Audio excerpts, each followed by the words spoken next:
Good morning, Widford Parish. I'm going to give people a moment to get here, and while I do, I'm just going to read through to you the passage, which is from Nehemiah this morning, Nehemiah 6, verses 1 to 15.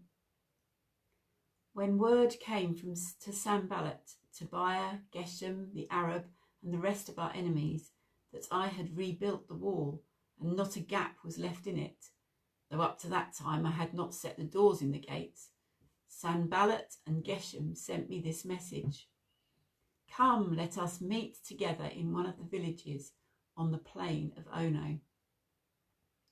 But they were scheming to harm me. So I sent messengers to them with this reply: "I am carrying on a great project, and I cannot go down. Why should the work stop while I leave it and go down to you?" 4 times they sent me the same message, and each time I gave them the same answer. Then the 5th time, Sanballat sent his assistant to me with the same message, and in his hand was an unsealed letter in which was written: "It is written among the nations, and Geshem says it is true, that you and the Jews are plotting to revolt, and therefore you are building the wall. Moreover, according to these reports, you are about to become their king, and have even appointed prophets to make this proclamation about you in Jerusalem: 'There is a king in Judah.' Now this report will get back to the king, so come, let us meet together." I sent this reply: "Nothing like what you say is happening. You are just making it up out of your head." They were all trying to frighten us, thinking their hands will get too weak for the work and it will not be completed. But I prayed, "Now strengthen my hands." One day I went to the house of Shemaiah, son of Delaiah, the son of Mehetabel, who was shut in his home. He said, "Let us meet in the house of God inside the temple, and let us close the temple doors, because men are coming to kill you. By night they are coming to kill you." But I said, "Should a man like me run away? Or should someone like me go into the temple to save his life? I will not go." I realized that God had not sent him, but that he had prophesied against me, because Tobiah and Sanballat had hired him. He had been hired to intimidate me, so that I would commit a sin by doing this, and then they would give me a bad name to discredit me. Remember Tobiah and Sanballat, my God, because of what they have done. Remember also the prophet Noadiah, and how she and the rest of the prophets have been trying to intimidate me. So the wall was completed on the 25th day of Elul in 52 days. So just letting you catch up. I was just reading through. Good morning. Nice to see you all catching back up onto the screen. It's good to see you. And hopefully we'll see you over coffee. If you can find us at coffee on our Zoom chat, that will be good fun. So let's think about this passage. Well, first of all, I've got a little joke for you. So from the book A Bucket Full of Surprises, John and Mark Stibbe write, "Many Christians expect the world to respect a book that they themselves neglect." I thought that was quite challenging. They also wrote a joke. So, a father was approached by his small son, who told him proudly, "I know what the Bible means." His father smiled and replied, "What do you mean you know what the Bible means?" The son replied, "I do know." "Okay," said the father. "So, son, what does the Bible mean?" "That's easy, Daddy. It stands for Basic Information Before Leaving Earth." I like that joke. It makes us think. Well, how many of you have read this most amazing book, Nehemiah? I want to take some time this morning to enthuse you to have a look. It's such a short book and one that you can easily enjoy. Nehemiah was the cupbearer to the king of Persia. Now this was a very important job because there was a lot of trust needed. Nehemiah would die first if the king's food or wine was poisoned, but it also meant that he held an important position in court and was well known by the king. Nehemiah was Jewish and had ended up working in Persia during the exile of the Jewish people from Jerusalem. Some Jewish people were starting to go back to Jerusalem. They had rebuilt the temple, but the walls of the city had collapsed and no one seemed to care about it. When Nehemiah heard this, he was in floods of tears. The walls were important. They enabled the people in Jerusalem to live in peace and safety, and yet it seemed that no one else cared enough. Nehemiah prayed and prayed, and then decided to take up his courage and go and speak to the king. Now the king had already noticed that his cupbearer was not his cheery self, and so he allowed Nehemiah to go back to Jerusalem until he had completed the task of rebuilding the walls. Well, I won't spoil the whole story for you. There'll be some exciting bits to read, but Nehemiah visits in the dark to work out what can be done, and then he gathers together a group of supporters and finds efficient ways to work with them on the task of rebuilding the walls. So I want to think about three things. Nehemiah was concerned for the well-being of the people, so we're going to think about that. Secondly, Nehemiah was a God-fearing and a worshipping man, so we're going to think about that. And thirdly, Nehemiah rebuilt the walls, so we're going to think about that too. So firstly, Nehemiah was concerned for the well-being of his people. Nehemiah knew that if the walls of the city remained in a heap, with no gates to stop traffic coming and going as it pleased, then the people who lived in the city would suffer. He also discovered that many Jewish families who were returning to Jerusalem were being charged high rates for money loans by fellow Jews who lived in the area. He recognised that lots of things like this just were not right, and so Nehemiah worked with the priests and leaders in Jerusalem, encouraging everyone to own and join in the task. The priests rebuilt the walls in front of their homes, and so then others followed. A council accepted that making a profit out of fellow Jews was really not acceptable, and slowly Nehemiah introduced some social reform, going back to their laws as kept in the Pentateuch. Well, around the world, we have seen the struggle to protect the vulnerable and weak against this virus. Our own country has worked hard to protect us in lockdown and has sourced resources to keep everyone safe, but also to enable people to get better.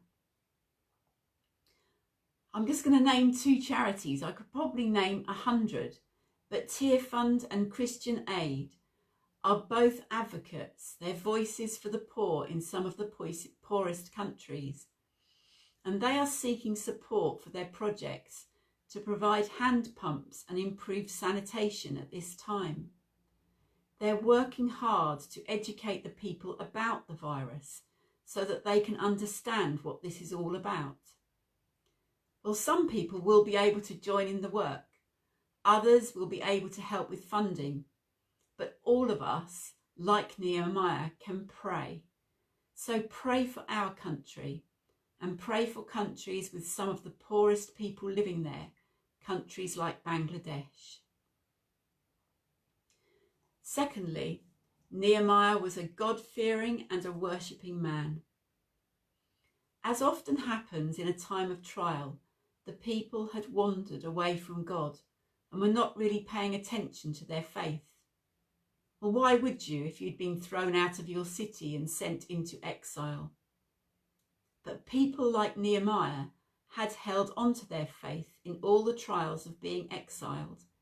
And now, in this return, everything he did was guided by prayer.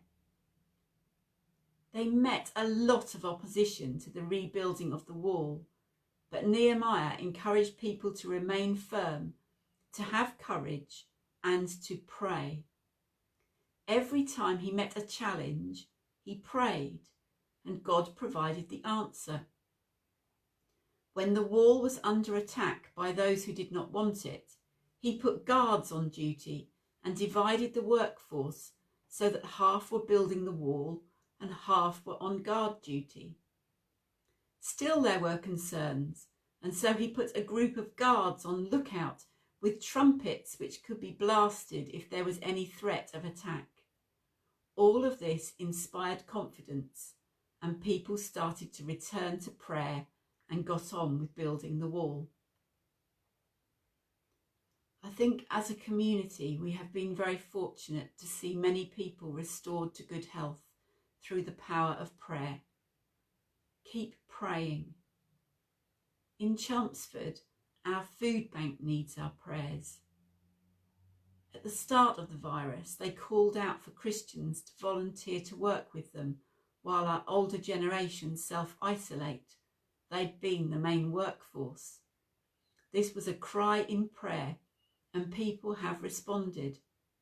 But they're running short of food, and there is a list of essential items on their website. But so many projects are happening because of the power of prayer, and we thank God for the way that he answers.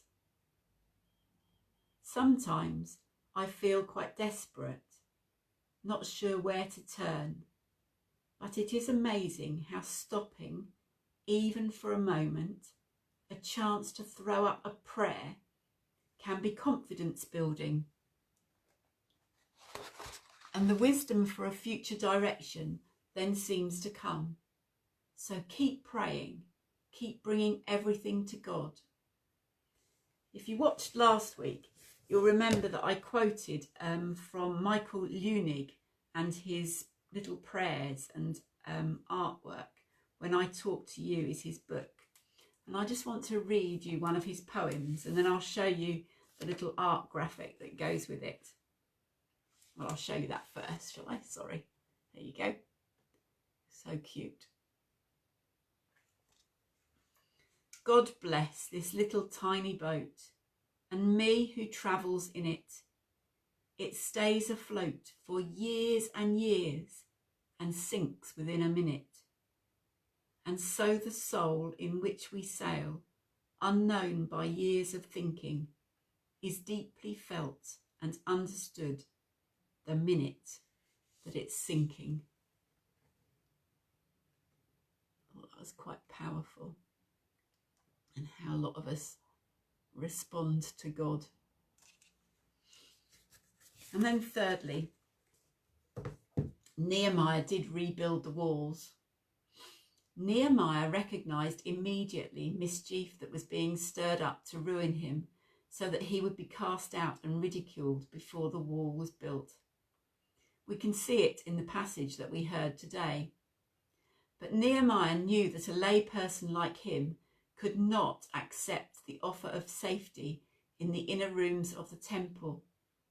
Those areas were private and certainly not for hiding in.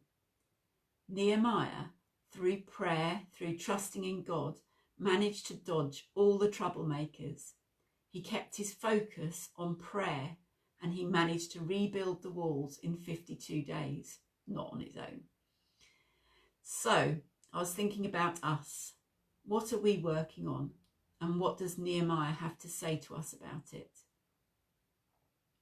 Well, as we emerge out of lockdown very slowly over the next few weeks, we are looking at what's happening in the whole world and the way that countries are rebuilding and managing to keep safe. Well, the world is a big project, and while we must look and learn and keep praying for them, we'll think today a bit more about our own country. We want to support the government as it rebuilds the walls of our society. It's not easy, and certainly it will take lots of prayer, lots of patience, and there will be experimentation, which some of us will find very frustrating. Keep praying for Boris. He's a new dad as well, Prime Minister, and pray for all of the government at this time. What about us? Well, we found lots of ways to keep going and keep in touch, to keep working together. We've managed to share church talk with everyone. Sermons have been going out as well. We've been live streaming prayers and lots of services. And I know lots of you are sending messages, making phone calls. And so the message is, keep on, don't give up.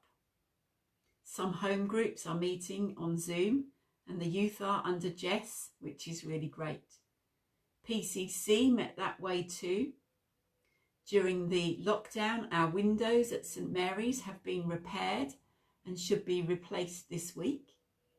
The parish centre has been rewired, and I know there's lots more going on as well. Nehemiah was a great motivator. So the motivators out there need to encourage us for this next phase. Together we have achieved lots. So be encouraged and keep going. Today we've thought about Nehemiah. He has to be worth a read. Nehemiah was concerned for the well-being of his people.